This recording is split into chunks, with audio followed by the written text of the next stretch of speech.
Edward Snowden is going to find himself trapped in Moscow at the airport. But even while he's there, his stories are going to flood out through journalists, revealing amazing things about what the spy agencies of both the US and the UK have been up to.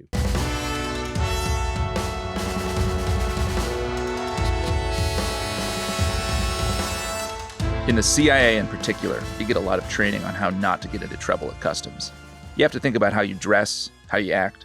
You have to think about the things in your bag and the things in your pockets and the tales they tell about you. Your goal is to be the most boring person in line with the most perfectly forgettable face. But none of that really matters when the name on your passport is all over the news. I handed my little blue book to the bearish guy in the passport control booth, who scanned it and rifled through its pages.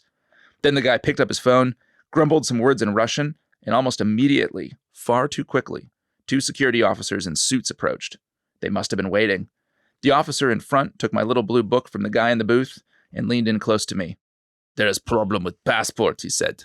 "Please come with." Welcome back to The Rest is Classified. I'm David McCloskey. And I'm Gordon Corera. And that, Gordon, is the first of these terrible Edward Snowden quotes that you've forced me to read this entire series that I've been, I would say, moderately pleased to read. Good. Because it concerns Ed Snowden's, essentially his entrapment by the Russian security services in Moscow. This is him arriving at Moscow airport, June 2013, and that moment. That moment. You ever had it? Well, I appreciated all of the wonderful tradecraft that Ed provides early in that quote. And then he says, it doesn't matter because my name's Ed Snowden and I've flown to Moscow after I've released a documentary film about my NSA leaks. Yeah, he's not exactly I've taken an Aeroflot flight. I land in Moscow, and now I've got a bunch of big Russian guys who are going to have a word with me, which seems, let's say, fairly obvious. Unsurprising. And a little bit unsurprising. Yeah. That the Russians would not wave him through on his eventual path to Ecuador. Now, where we left him last, there was a bit of a mystery about where in the world is Ed Snowden. Yeah. Because he had a flight booked to go to Ecuador, but he did not take that flight. Yeah.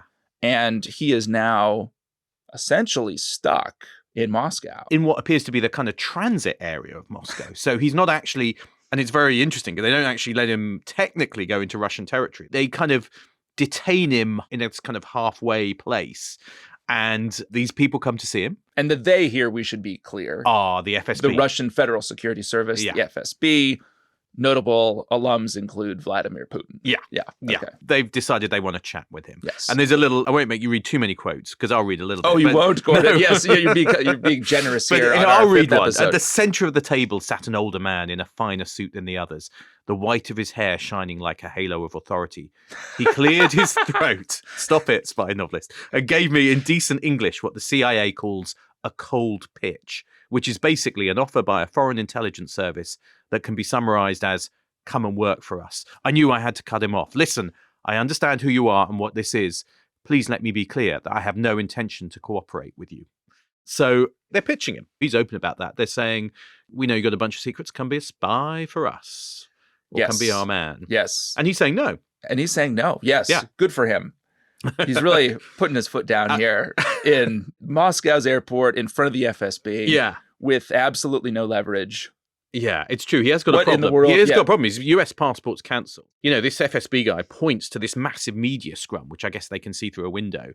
And he says to him, I'll do my Russian accent. I can't do it. Life for a person in your situation can be very difficult without friends who can help. Gordon, as someone who's written a book about Russian your title spies. is Russians Among Us. Yeah, you need a better Russian accent. Yeah, I got to work on it. There's going to be lots of opportunities in our show to do this. This guy says, life can be difficult without friends. That just sounds like you've voice. had a few cigarettes. He let the words linger. If there is some information, perhaps some small thing you could share with us. And so they want his stuff. The Russian angle here is interesting because I think it's very possible that when Snowden arrives, that the Russians are at first very suspicious. And that the mindset very much could be, is this a setup? Yeah. Is this guy being sort of dangled in front of us by the Americans? Now, you obviously had the leaks come out and all of that, so there's a very strong counter argument to that. But I have to think that initially when the Russians sit down with this guy, they're doing the case officer thing right off the bat of who is this guy? Yeah, what's his got? motivation? Is he legit? Yeah. Because there would be a very strong kind of undercurrent in the FSB. I'd imagine there's also probably some behind the scenes jockeying with the SVR, Russia's foreign intelligence service, over who's going to have access to this guy and who's going to interview him. Every Russian security service is probably going to want to sit down with him at some point during his little stay at Sheremetyevo. But, they're going to be assessing him for his foreign intelligence value. They're going to be conducting really deep psychological analysis on him over the course of this time to try to understand how they could sort of work with him or through him.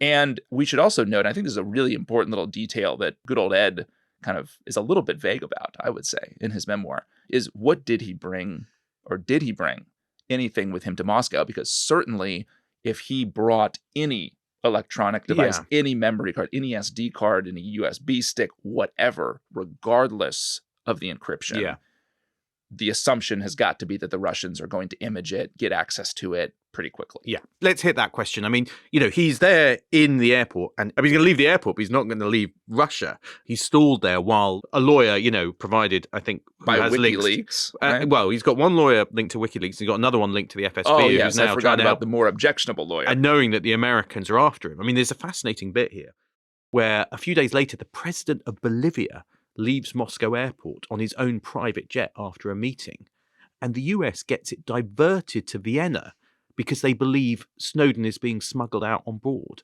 Now, I mean, it tells you just how desperate the US is to try and get him. I mean, it's the president of another country, and you are forcing his jet to land to try and get Snowden. And I mean, it causes outrage, probably understandably, in Latin America. But there's still this sense of like, where's Snowden? What's going to happen to him? I've had a good deal of fun with sort of mocking in the last episode his suspicions about the U.S. using sort of triads to sort of render him. But it was, I think, a legitimate concern on his part that when he left Hong Kong, any airspace he traversed where the United States would have access or allies was at risk of exactly this happening. Yeah. And it's not that he would be illegally rendered. It's literally that they'll force him to land. And then he'll be arrested and extradited back. Let's go back to your question, which you raised, which I think is a really important one, which is the material. Because that's what, the Russians at this border are saying, is there something you can share with us? What have you got? Now, we should say here, Snowden is very clear that he says he made sure it was not accessible to the Russians. And the implication, I think, is that he did not bring it with him to Russia, that he basically handed it off to the journalists, people like you and McCloskey, we met previous episodes from The Guardian, to Laura Poitras, to Glenn Greenwald, maybe to others as well. But he did not carry with him at this point the archive. I mean, in his view, he's given it to journalists, their job to do their work. He hasn't got it. Cincinnatus, right? Yeah. To go back to his absurd, I'm relinquishing power. The Roman who relinquished power. But there probably is something to be said for that, is that he doesn't see himself in his own sort of heroic worldview as the guy who's going to carry this whole thing forward. Yeah, he's given it to the journalists. Now, I mean, there are some other kind of questions about where it was in China. I mean, there are people who still think that he might have either carried it with him at some points or that he uploaded it somewhere. So one of the interesting theories you come across, and people who were in the US intelligence community raised it, is that he uploaded the material somewhere and hid the key to decrypt it or to find it and to be able to use it somewhere else. I mean, the phrase dead man switch, a dead man switch comes from like suicide bombers, doesn't it? Is that if you've got a bomb and if you're killed, then the bomb goes off, so you're kind of holding the switch.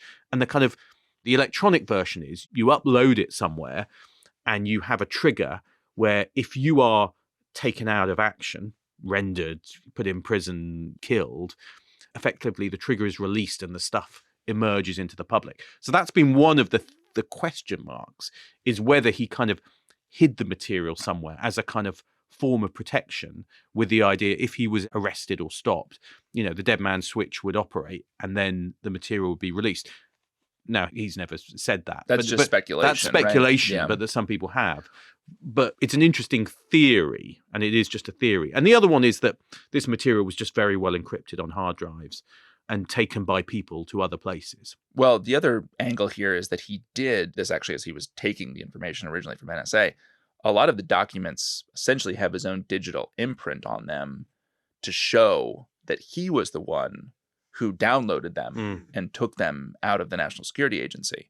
And I think that from a Russian standpoint, or frankly from Snowden's standpoint, as he's thinking about potentially needing to deal with the Russians or with the Chinese or with any other sort of foreign security service, having those documents sort of demonstrate that I'm the guy who took them immediately makes you valuable. Yeah.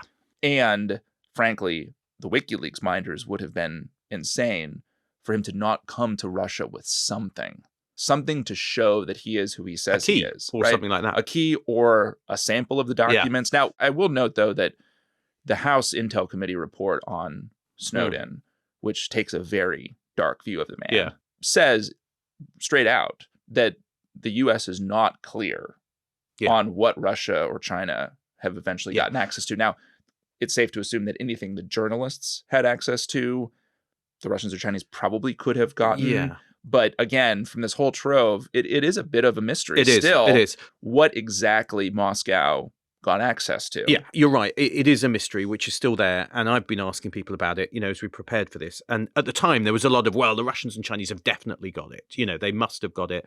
They'll be able to break any encryption he's got, which is probably true, given their capable intelligence agencies. And that assumes he brought it with him. But that assumes they brought it with him and they had access to him. And he's always been clear they didn't. And so I think people genuinely now will say they don't know. They don't know. And there is an element of mystery to that. And I think it's worth saying that because people at the time were very much like that they've got it. Well, and I think this is the final deadly sin in David McCloskey's sort of 5 deadly sins of Ed Snowden.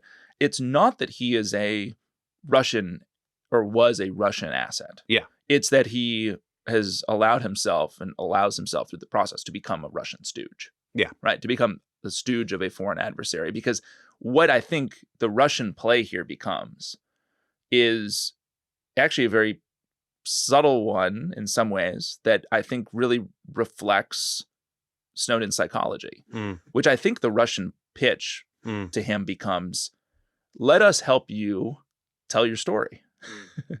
And I think this tracks with his sort of experience in Moscow since is he becomes a kind of conduit for conspiratorial, very anti-American worldview that sort of seeks to undermine confidence in our security institutions, our democracy, that kind of thing. So what Snowden becomes, the mouthpiece. Yeah, I think that's a bit too strong. I think he's not a Russian agent. That's obvious in terms of what he was doing. But they opportunistically use him. They've got him.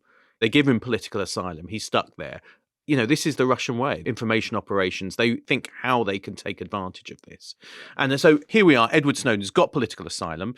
He thought he was there for a 24-hour stopover. He's never going to leave. He's still there now. Will he ever leave? Who knows? Well, it's a big question for him, I guess. He must ask himself every day. But the stories are not going to stop. Right. Because the archive is out there. And so even though he's in Russia, the stories and the revelations are going to go on with some very dramatic ones still to come. And so maybe there with more ridiculous news about to break. And Ed Snowden stuck in Moscow. We'll take a break. When we come back, we'll see what those stories tell us.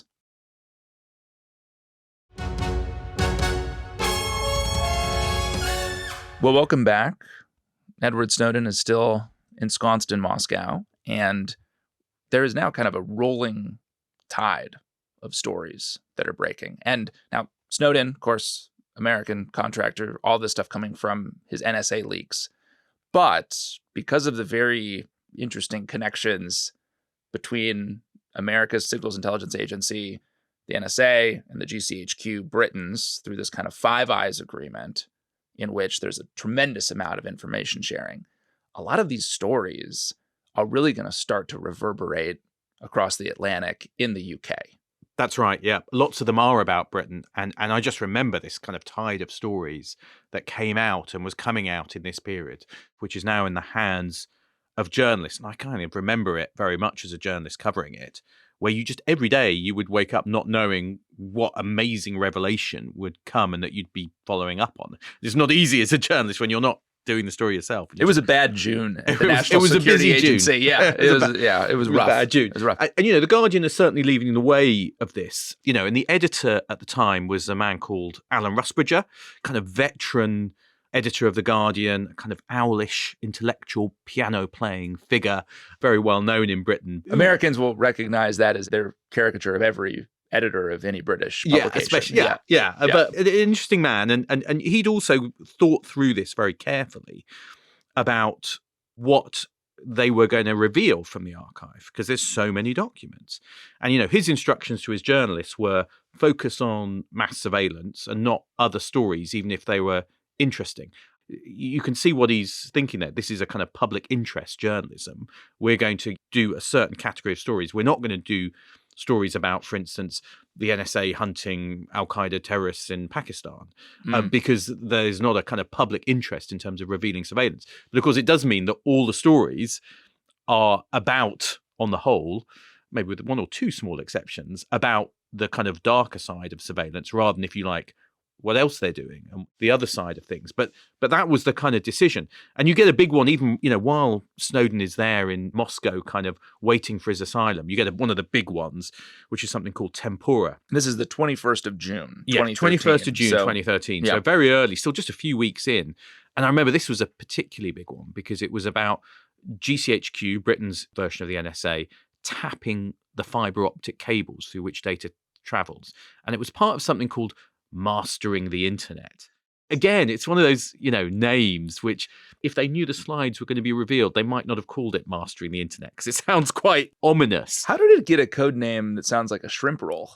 What, Tempura. Yeah. Sorry, I was thinking Mastering the Internet. Yeah.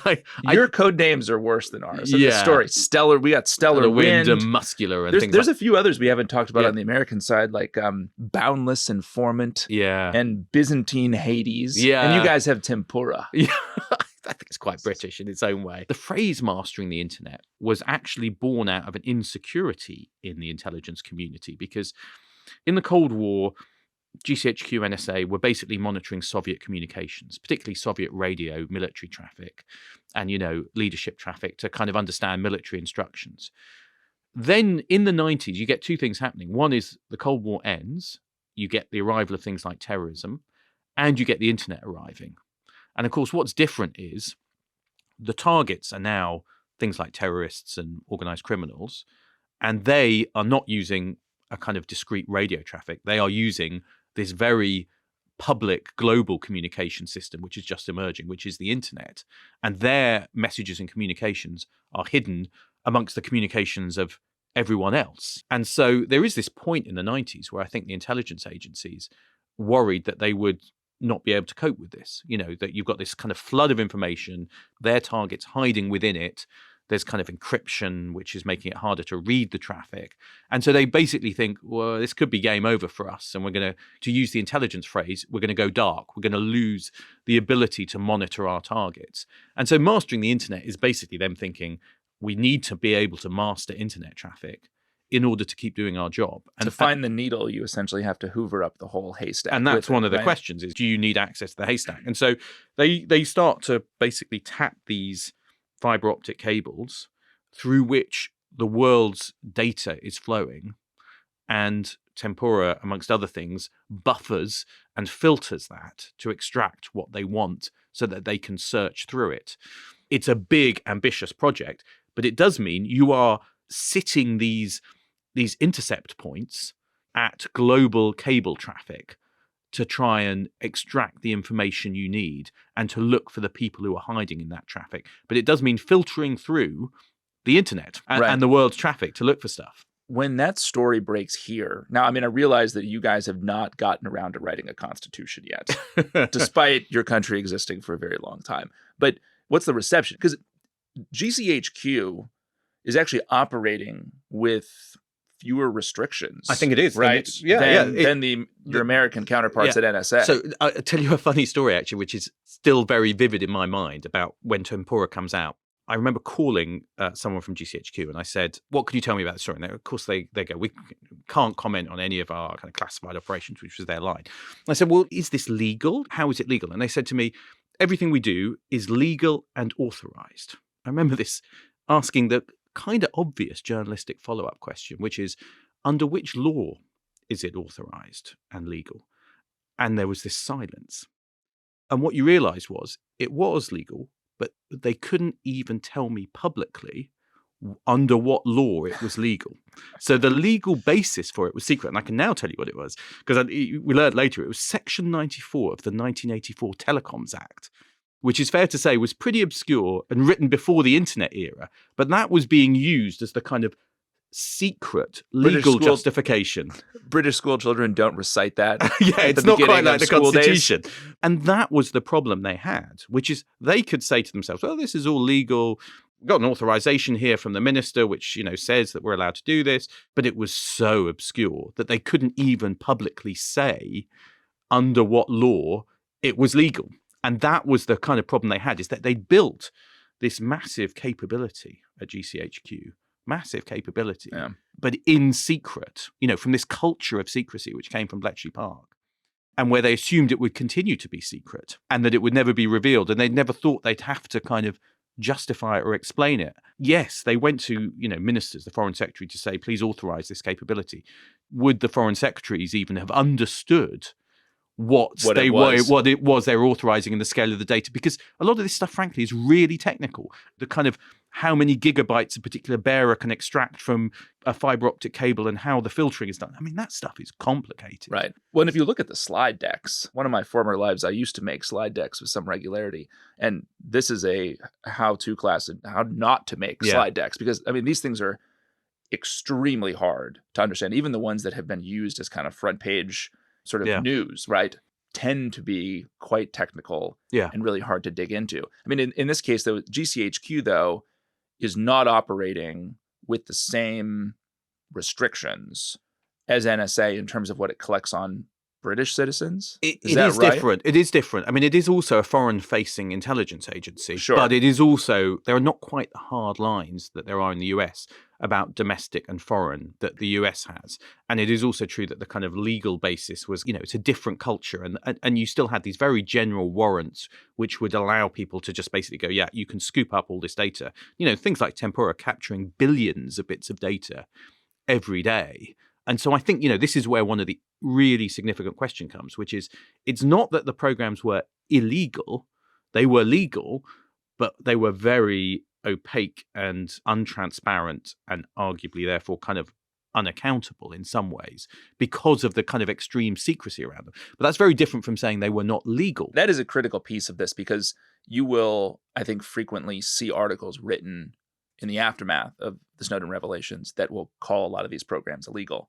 And I think Bart Gellman, the Washington Post journalist who has written a book on this called Dark Mirror, which I think is a great read on a lot of these technical aspects of this, says, and he's got a great line in there, it says basically sometimes a scandal is what's legal. And calling these things illegal is factually incorrect. The question is, should they be legal at all? Because they were. And the intelligence agencies that were doing this collection, NSA in the States, GCHQ in Britain, were doing so with legal mandate and authorization from political masters to collect this information. And there were some legal challenges where certain aspects of them were challenged in the kind of European courts, for instance, about some of the data sharing agreements. And certainly there were some bits which were, shown to be against, some pieces of law. But fundamentally, the issue was more about accountability, I think, than legality. But the problem is that they are not in a position to explain this at the time. Because these programs are secret, they feel they can't comment about them.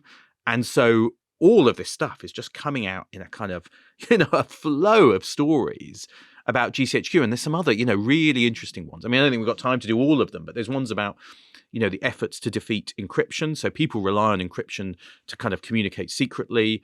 Now, in a way, defeating encryption is something spy agencies have done. If you think what Bletchley Park did in World War II, it broke codes. It decrypted German communications.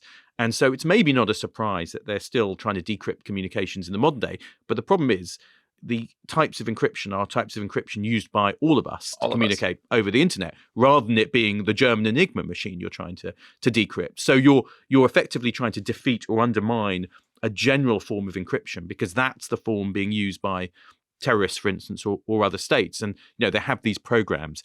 And again, you were talking about code names. They call them Bull Run and Edge Hill. Bull Run, and Edge Hill were Civil War battles in the US and UK. And they call their programs to defeat encryption after Civil War battles. Now, I would suggest that's a poor choice of names, whoever came up with that. It's a poor one. It's a poor one. And also, there were a couple other code names I forgot to mention earlier. Go on. That I wanted to. Egotistical Giraffe was another one used inside the NSA, which I Is think that what they call you? I'm not surprised. Right. That was actually my CIA code name. I'm revealing it now for the first time. Yeah, those were poor choices. And a lot of this, we called this at CIA, Gordon, whether things would pass the Washington Post test. I'm sorry we didn't use the Daily Mail the test. BBC Daily test Mail or the test, Daily we Mail call it. test. And I think a lot of these stories, I mean, these code names are a great example. The logos of all of those tech companies on that slide, you mentioned sharing information with the NSA. All of this is not illegal, but it fundamentally fails that Washington Post test. There's going to be outrage as soon as these things hit the press, right? I would imagine inside GCHQ at this time, morale is pretty low. Oh, yeah. And I think you're actually covering a lot of this. Yeah, I was covering a lot of this time. and talking to people. And I mean, I remember I was doing a documentary about cyberspace at the time. And it meant I'd actually been in GCHQ a few months earlier. And I'd been one of the only journalists who'd been in, which is part of the problem for them, because most journalists and most people didn't know what they were like. They didn't have a feel for the people and the place. Whereas I'd been in for these, documentaries. Headquarters is the Donut. The Donut in Cheltenham. And when you meet the people, they don't come across as the kind of people who are there desperately rubbing their hands going, how am I going to spy on the local community in Cheltenham and carry out mass surveillance? But because no one knew anything about them, they were so secret, it was quite easy to think that. And I mean, it was really interesting talking to people now, just how scarring it was for these people. I mean, I remember Ian Lobban, the director, was kind of angry at it. And I think there was this sense in which they were people who felt we've been working in secret to try and defend the country, and we're being told actually we're carrying out mass surveillance and we're like the Stasi.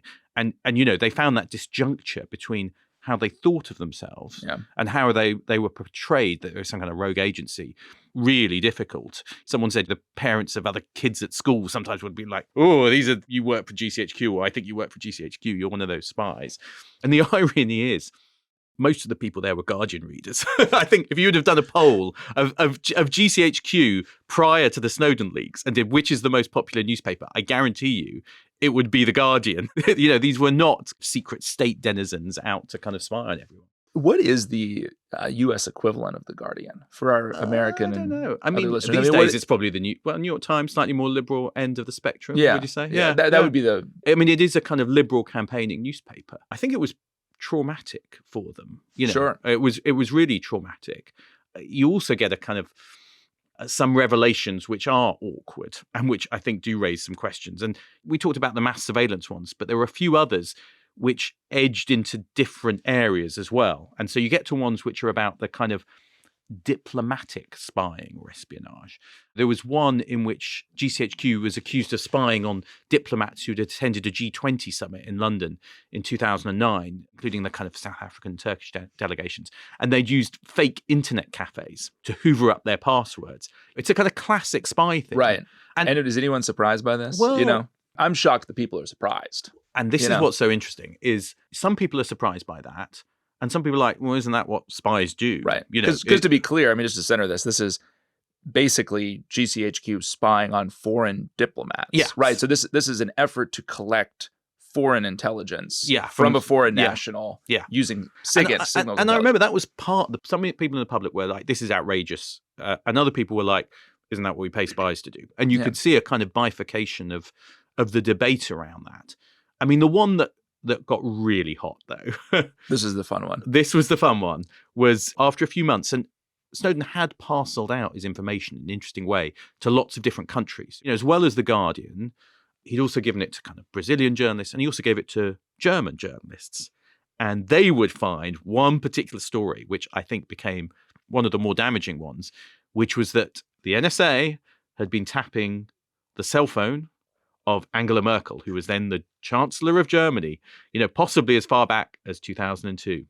Which again, are we shocked by this? I guess a close ally being spied on by the Americans? I think people are a little bit shocked by that. I guess the reason I'm not shocked is because I believe that if any other country had the capabilities of the NSA, they would use it to spy on foreign leaders too. And Germany's an ally, Mm-hmm. but what the Germans think, what their plans and intentions are, that matters deeply to us. Mm. And the Germans would not be very likely to maybe share a lot of those secrets with us. Mm. So I think that avenue for collection is a valid one. Friends even spying though on friends is okay in your view. Absolutely. Absolutely. I mean, what's embarrassing is that it leaked. Yeah, first rule of spying is don't get caught. You know, Yeah, it's not embarrassing that it was happening. Yeah, I mean, I think she was supposed to be one of, 35 leaders. Brazil and Mexico, maybe I find less surprising, but Sure, Germany, maybe, quite a close ally. I mean, as we said earlier, there is this thing called the Five Eyes, which is the US, UK, Canada, New Zealand, Australia. They don't spy on each other.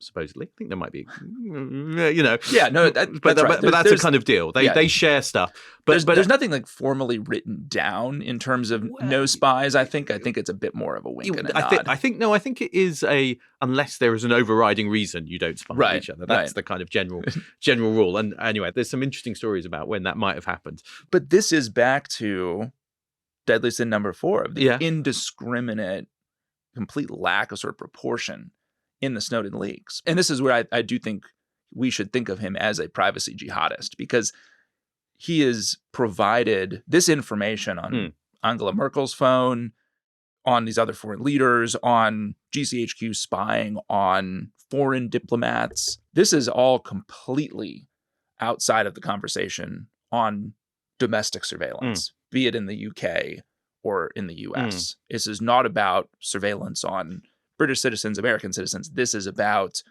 whether signals intelligence agencies or spy agencies more general should or could spy on foreign nationals to provide their home government with an information advantage over that other country, be it sort of friendly or not. And I think this is where, among other sort of themes over the course of these episodes, I very much part ways with what good old Eddie Snowden did, because he knowingly provided these documents to journalists, knowing that there's going to be a massive scoop in Germany and Brazil and Mexico about spying on their leaders. And from the standpoint of the American Constitution, right, which he claims to defend, there's absolutely no justification for this. You do raise an interesting question, which is he's parceled stuff out to the kind of Hong Kong media, now to the German media, I think Brazilian, lots of different countries.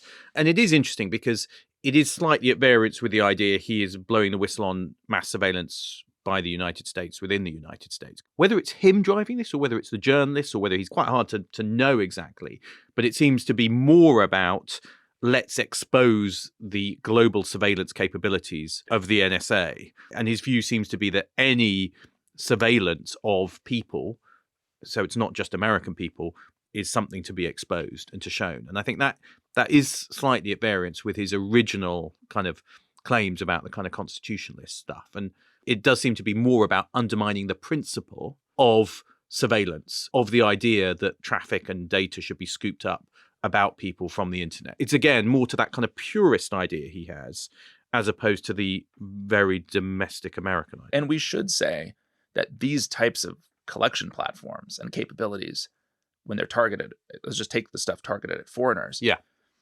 They're extremely expensive to develop and maintain. After Snowden, much of that goes offline.